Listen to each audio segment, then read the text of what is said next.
Unless you've been living under a rock the past few years, you're probably well aware that Halo has significantly declined in popularity compared to its heyday. And since the release of Halo Infinite in late 2021, community faith in 343 Industries' ability to handle the franchise has basically gone down the pisser. Opinions on this subject may vary, but it's difficult to argue that Halo isn't the cultural juggernaut it once was. And I'm here to tell you why after 20 years of playing Halo, I am done with this circus.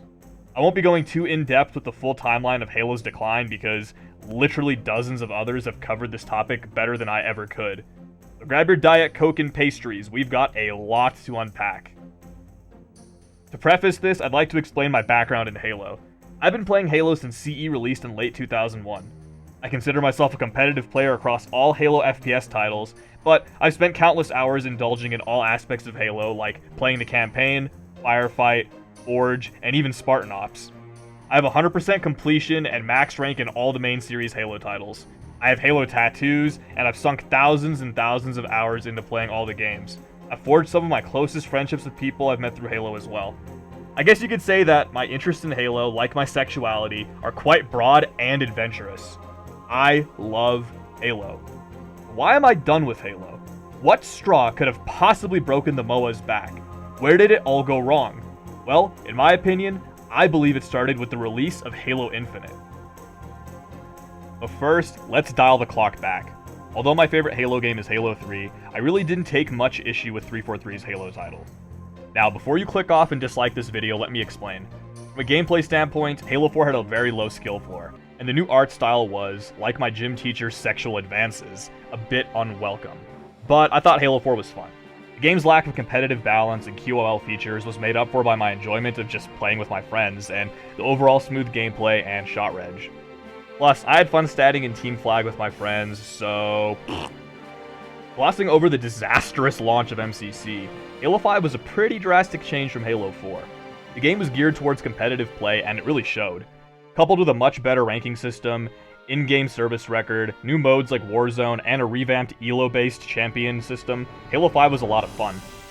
But Halo 5 lacked key features like Forge and BTB at launch, and the campaign was worse than a terminal illness diagnosis. Even though by 2017 it was an outdated, buggy mess with server issues, heavy aim, minimal content updates, no proper PC ports, etc., Halo 5 was good enough to keep me sticking around. And a big reason for my patience was the inevitable: Halo Infinite, or Halo 6 as we knew it at the time. But just like Chris Hansen's How to Catch a Predator, we had no idea what mess we were about to walk into.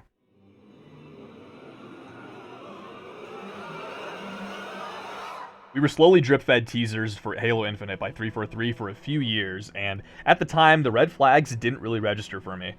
Why is it that 3 years after Halo 5's launch do we not have any concrete information on the next Halo game? What is the next Halo game going to be called, and when is it releasing? Why are 343 showcasing animation from the game engine but not showing actual gameplay? Why is Halo Infinite free to play, and are we getting a Battle Royale too? I don't know, back to MCC PC, I guess.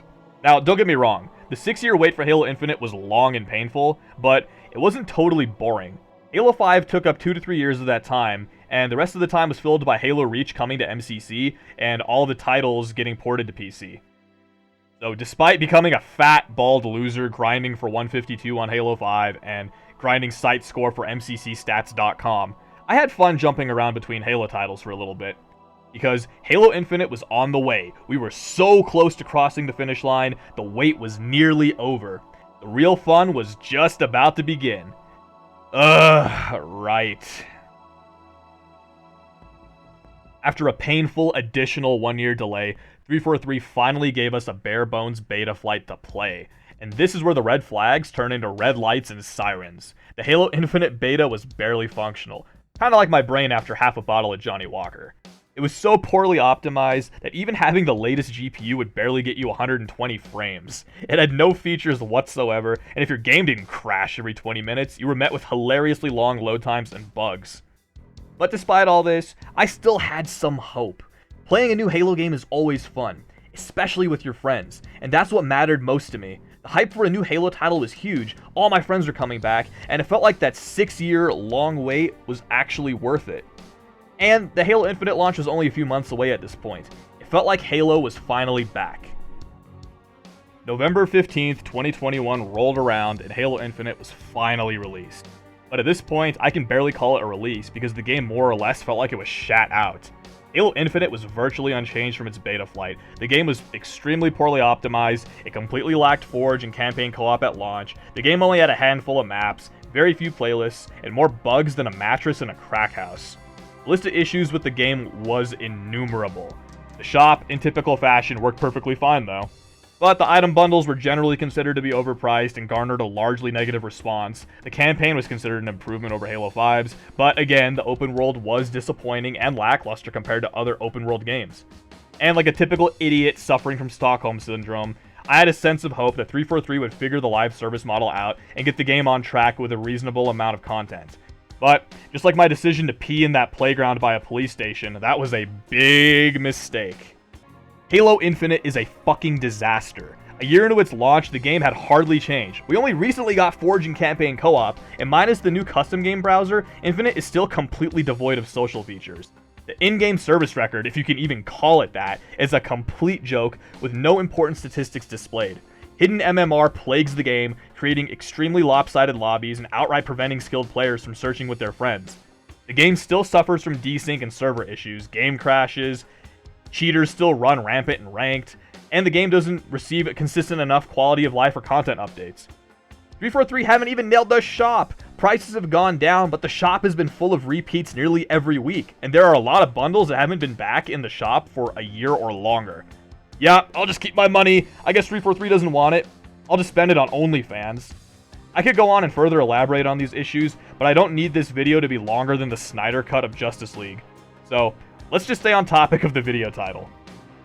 But worst of all, Infinite just doesn't feel like a Halo game. The social experience that always made Halo great is completely gone. As I mentioned earlier, I'm a competitive player, and I've had a very high visible and hidden rank on Infinite. Because of this, the game literally won't let me find games with my friends in anything outside of big team battle. Whatever friends I did have that played Halo Infinite started slowly disappearing off the game as well, since they suffer from the same issues. It really feels like the rich and diverse matchmaking culture and community that stood for nearly 2 decades just dried up and withered away in a matter of weeks. I feel like a fucking dinosaur from an extinct era of gaming. But Legitski, you may ask. Why don't you stop complaining and just play the game, Legitski? Well, Billy, let me explain. As a player that cares about in-game stats, the service record in Halo Infinite is just a slap in the face. I can't even see my wins or kills, let alone my kill-death ratio or win percentage, or medals. Seriously, you call this a service record? I've seen more information written on bottle caps. I have to use a third-party website just to see basic statistics. Also, the game has no EXP-based progression system.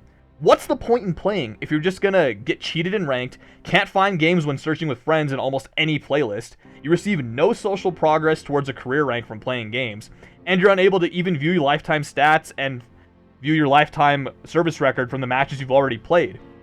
From my perspective, literally what incentive is there to play? The incentive to play is like my sex life. It's virtually non-existent. The gameplay in Halo Infinite isn't even bad. It just flat out isn't good enough to make up for the lack of content and issues the game has.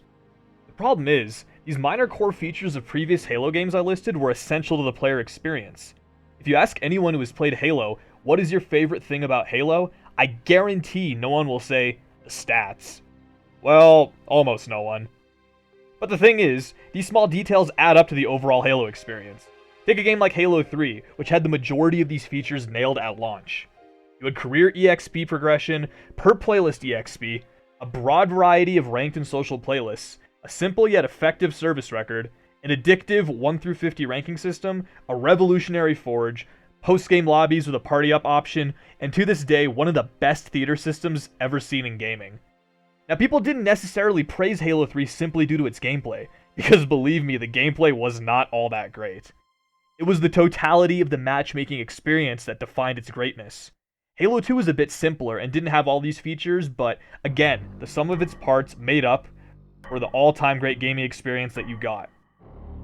But as time went on, these key features began to slowly crumble away with the release of each new Halo game. Halo Reach had a fantastic overall matchmaking experience as well, and in many ways it actually surpassed Halo 3's, like adding firefight and taking armor customization to a whole new level. But again, a lack of polish and divisive changes to the core gameplay created a rift in the Halo community. And as time went on, these changes became more and more controversial with each new game. And now that Halo Infinite is out, this matchmaking experience we've come to know is completely unrecognizable. Halo isn't just about core gameplay. That's just one piece of the puzzle. Without the supplementary additions to a Halo game that caters to the player experience, you're better off trying to fit a square peg into a round hole. It just doesn't work. In their efforts to leave their own mark on Halo, 343 have succeeded in redefining what Halo is and can be. But at what cost? Was the price of alienating your core audience really worth it in the end?